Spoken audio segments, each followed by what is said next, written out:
Hello, it's Kristen, and I have the privilege of being the moderator for Group 3 this week, Week 5. So, let's get started. Our first question was, according to Polkinghorne, how do non-living materials and structures fit with living and social systems to make up coherent whole systems? We all agree that a lot of non-living materials and structures contribute to who we are and the lives we live. Jonathan and I both acknowledged language and religion as non-living systems that contribute to our lives and human science as a large system. Bev reminded us that these systems do not necessarily exist outside the context of the larger systems. Things like language and religion would have no existence if not for people to use them, believe in them, etc. She used a great example of a house. The house is thriving as long as people live in it and maintain it and take care of it. The house also contributes to the people by giving them a structure to live in. But if the people leave the house, it will deteriorate and it could perhaps cease to exist altogether. I thought that was a really great way of looking at it. So thank you, Bev, for that. Our next question dealt with the Nelson and Prolintensky piece. What are the challenges and limitations of critical research, and how do they apply to the SRSC goals? Jonathan and I both acknowledge that critical research has not been widely accepted within science and academia. With it being more value-based, some see it as merely observation and not valid research. Bev and I acknowledge the difficulty of critical research.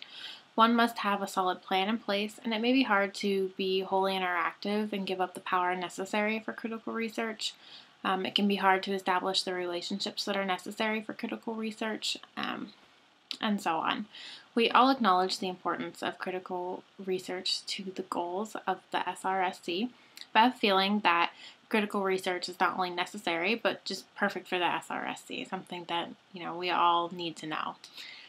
All of us acknowledged how critical research gives us the option of being proactive and sparking change while conducting research at the same time. I think that kind of ties into the readings from last week where we all, or some of us kind of touched on, just being able to research and, enact change at the same time is a really powerful way of going about things.